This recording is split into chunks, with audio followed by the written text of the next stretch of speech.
Guys, it's Liam from Scale Films, and I'm here to talk about the September 28th episode of Raw. Basically, I'm going to talk about my reactions on the show. That's it. Okay, first segment, John Cena has his open challenge, and the New Day answers it. Has a funny shenanigans, air quotes, which they have funny stuff. John Cena gets pissed off because New Day doesn't treat the open challenge seriously. It's supposed to be seriously. Wrestling's fake. It's not a real sport. So get that. I know it's fake. Don't be like, well, you think wrestling's real? It's not. I know that. I know this.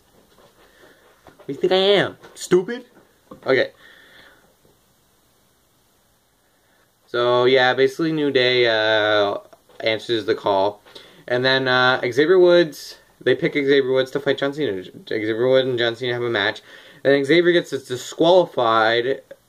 Or no, Xavier gets disqualified because New Day members Kofi Kingston and Biggie Langston help out Xavier Woods. So they get disqualified. Then they start beating up on John Cena. Dudley Boys come out to help John Cena. That leads to a 6-man tag, which Kane later states, which Kane does over the commercial break, so yeah, just go with it. That's wrestling. Stealing WhatCulture.com quotes. Yeah. Okay, so basically, they have a match. New Day wins, which is good, because I feel like New Day should win, because they're the tag champions. Like the match, like the promo that New Day did, because they're always hilarious. New Day rocks.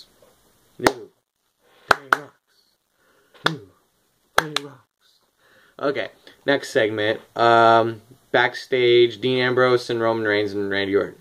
I like this. It was funny, and also it builds character with Randy Orton helping out. That Dean Ambrose and Roman Reigns have an ally in Randy Orton, which is good because I think that's going to lead to a 6-man tag in a Hell in a Cell against the Wyatts, which leads on. Basically, he's saying, I got your back if the Wyatts pull anything with Dean Ambrose and Roman Reigns, because Roman Reigns has a match with Bray Wyatt, which I'll talk about later in the review.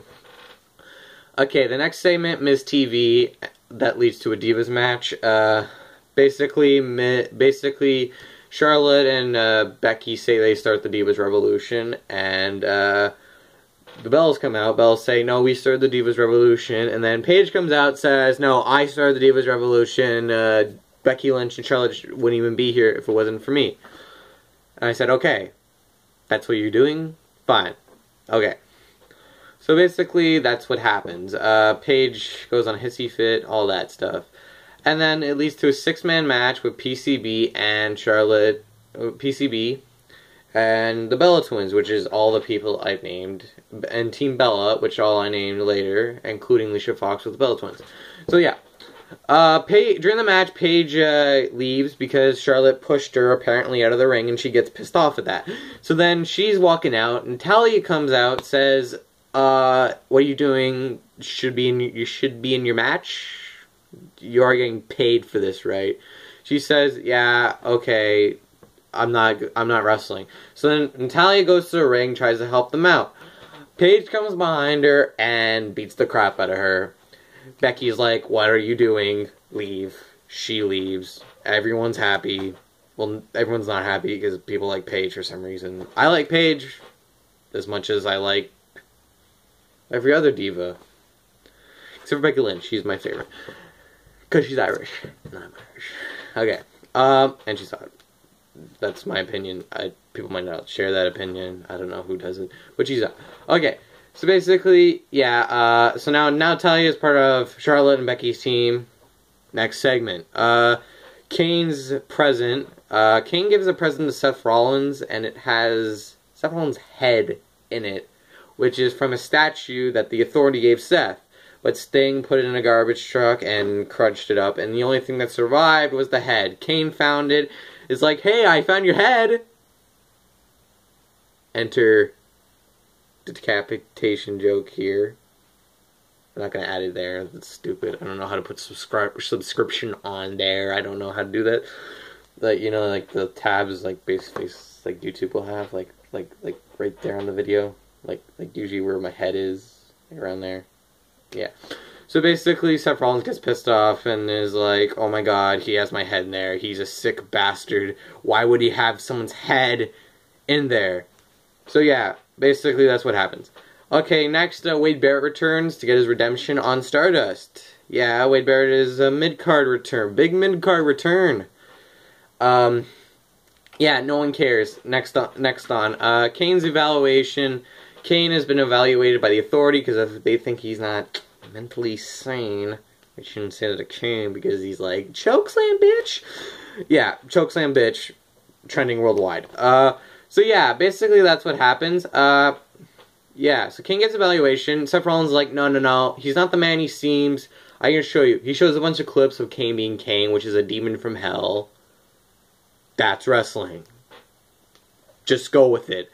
Okay, and then Kane goes like, no, Seth's just joking. Seth's just joking. That's what we do. So then Kane shows a bunch of clips of what Seth Rollins is capable of. Seth Rollins gets pissed off at this. He's like, no, I'm going to prove you he's Kane. So he gets a steel chair, beats the crap out of him, shatters Kane's ankle from weeks prior, from what he did, from weeks prior, what Brock Lesnar did, trying to break the leg. Kane goes to the hospital. Seth Rollins doesn't believe that he's actually there. Then all of a sudden, smoke starts coming from the ambulance that they put Kane in. People are like, oh my god, Demon Kane's in there, Demon Kane's in there, Demon Kane's in there. He walks out, but he's still wobbling, and people are like, oh my god, he's gonna fight Seth Rollins, and he has like an injured leg. What is he going to do? I don't know, just does shit. So then Seth Rollins comes out, Kane comes back wearing the mask and everything, but here's what Kane does that's so fake, it's so cheesy that you just have to laugh at it. Kane goes there, he looks at his leg, he stomps on his leg. Oh, the leg's magically better. Beats the shit out of Seth Rollins. Next segment. Basically, random stuff happens on Raw. Kevin Owens has a match with Rusev, which is okay, I guess. It's not. Just to build the feud between Ryback and Kevin Owens, which they throw Ryback into steel chairs, and now Ryback's hurt or something. And Randy Orton had a match with Bo Dallas, which I thought was going to be terrible, because Bo Dallas is an okay on the mic, but wrestling, not so much. Basically, Randy Orton wins with the RKO out of nowhere. Yeah, that's what people are going to call it now. So yeah, basically that's what happens. Okay, the main event, what I've watched at the last part of it, it looked like a good main event for Raw. They didn't show who won, they just showed Bray Wyatt and Roman Reigns going through the table, which I imagine that they both, like, the table imploded and all that stuff. And other stuff that happened on Raw, basically they were promoting the match for this Saturday at Madison Square Garden between Kane and Brock Lesnar. And that's basically it. Was it a good episode of Raw? Yeah, it was okay. Yeah, it's an hour, it's just 3 hours of your time wasted.